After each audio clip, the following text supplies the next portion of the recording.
What is up, good people? Jungle Link here. Hope you're doing well. Well, so much for my theorem that this was going to be an abnormally good September as people try to front run those ETFs, right? It has not been that. XRP at the time of this recording under $2.80. The rest of the crypto market, it ain't looking any better. It's pretty nasty out there.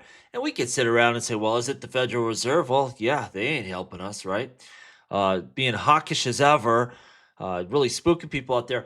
No help from Jerome Powell here. He's going to have to capitulate anyway, but that's causing issues. Geopolitical risks out there. New tariffs just launched here tonight. And just people caught on the wrong side of this, right? A lot of people levering up, going long, and not a good time to do so. So you see a lot of liquidations. We're going to get on the other side of this, though, and things are looking up. Don't let this get you down, especially for XRP, man. Is it looking strong or what? We had BlackRock come out and explain what's going on here. They're saying, look, just because there's a lot of hype out there, they're not just going to go firing in ETFs left and right. They're going to have these assets meet certain criteria. The biggest one, of course, is demand. That there's demand from institutions, that there is demand from individual investors, retail investors. And, when we look at XRP, the futures market, a lot of demand there. Record-setting demand, actually. The XRP ETF, even though it's Osprey, it's a kind of a, not the biggest issuer there is, right? More, the big ones are on their way. It was the number one ETF of 2025. So there's demand there for XRP, I think sufficient. I mean, the biggest ETF of 2025, that's pretty good demand. And I think BlackRock is going to see that. It's going to be interested by it. Further, they're talking about there has to be real world attributes and value there.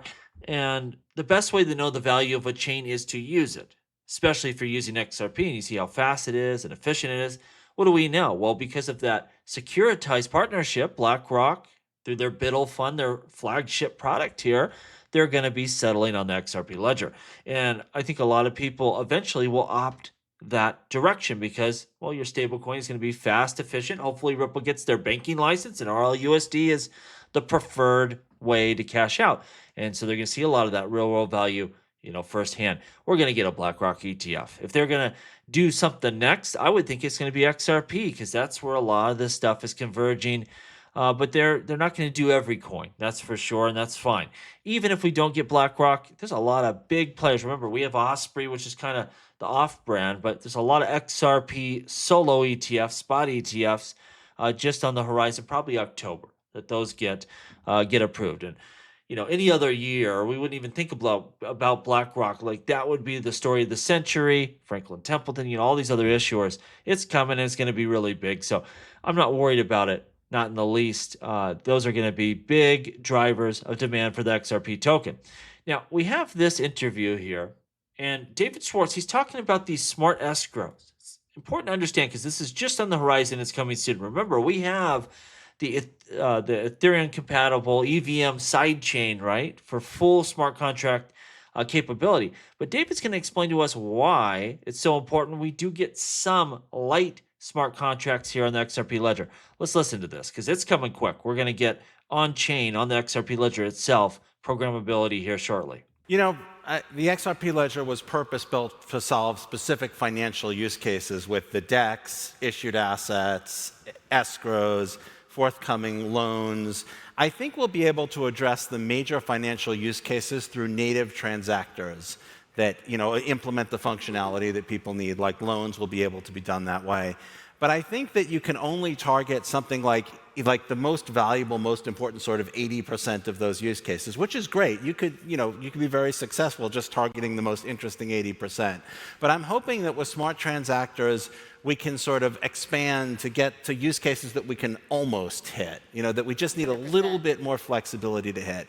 I think also there's some very specific use cases that can probably only be done through a little bit of a smart contract. So one example would be trustless bridging or trust minimized bridging. All of the great bridging solutions and interoperability solutions that we're seeing require just a little bit more flexibility than we can. And to me, that's the big one. Trustless bridging, because remember where I think they're taking this thing. Eventually, the XRP Ledger will be this financial hub where you're bringing on real world value from all sorts of different networks, specifically other blockchains. I think a lot of Ethereum assets will come flooding over here, will trade fast and efficient.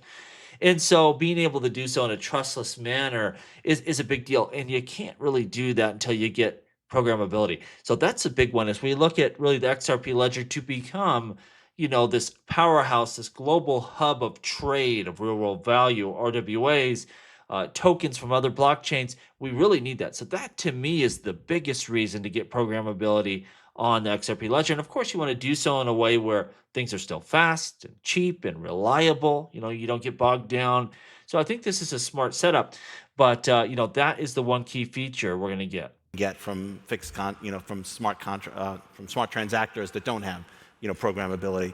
So I'm hoping that with just a little bit of programmability, we can just get a lot of bang for the buck. And I don't want to turn the XRP ledger into another Turing complete Ethereum clone. But I also don't want us to be cut out from functionality that we could have. And so I think we can get a lot of interesting additional use cases that have real world value and still preserve things like fast transactions, low and predictable transaction fees, and the security and reliability of not doing everything through a smart contract. And I think the turning point was for David before. He's like, well, if we can't have the best, if we can't have the most capable smart contracts, let's not even do it. And he was talking to some devs and they're like, no, actually, you just need some programmability and you could do a heck of a lot. And that's where you saw that pivot. And that's where we're going here.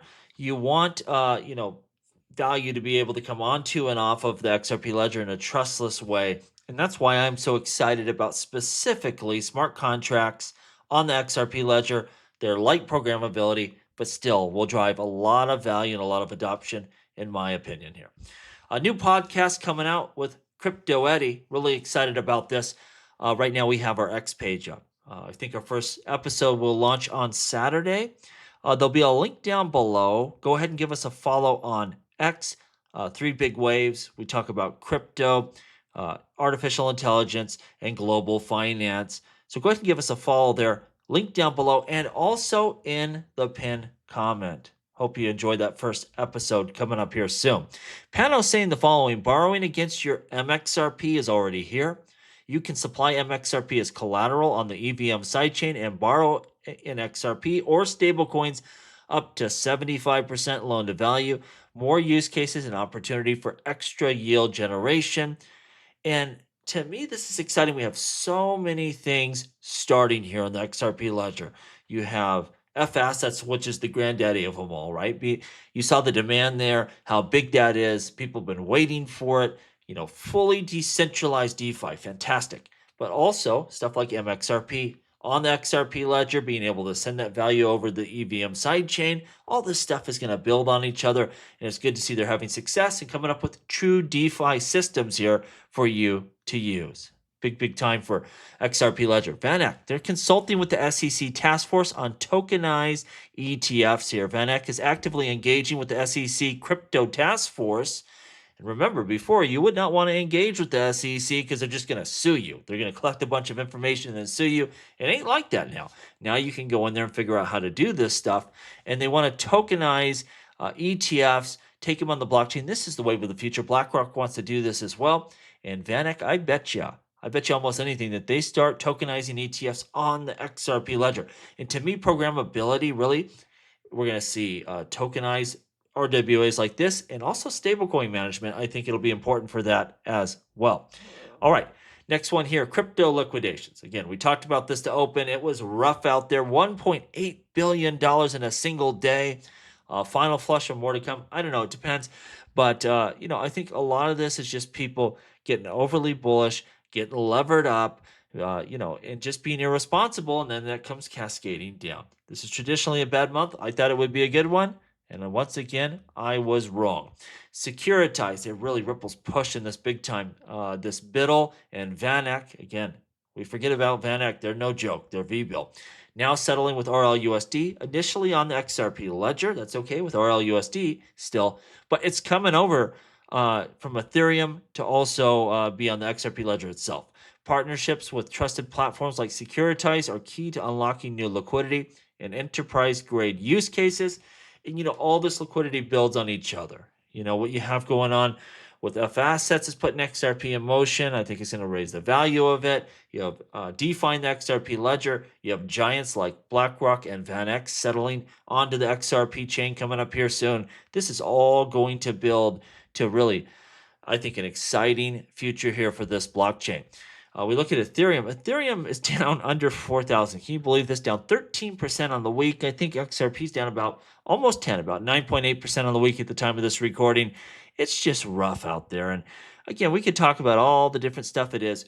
Does it really matter? It's just a rough time for crypto in general. We got to clear some of this nonsense, but we will have a proper bull run at some point. And when that happens, XRP is going to be a top performer because of all the things every day. Every day we talk about really historical, advancements on this blockchain and big partnerships. And people say, well, that didn't do anything. Not yet. But when we go into a growth phase, the chains that have advancements like we've seen, real world utility, adoption, big value being added, those are the ones that are going to perform the best. And I think XRP is right up there with any of them, man. It's really doing. We're seeing a lot of amazing work done by Ripple, but even more importantly, third parties, and that's exciting. I mean, F assets, that has nothing to do with Ripple.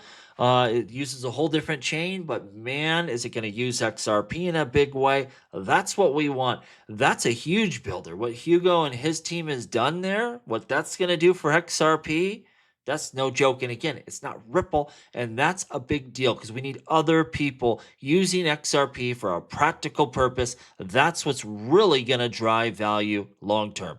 Let me know what you think down below. Make sure you follow on X. 3 Big Waves, new podcast coming out. As always, please like, please subscribe. The revolution will be televised right here on Jungle Link.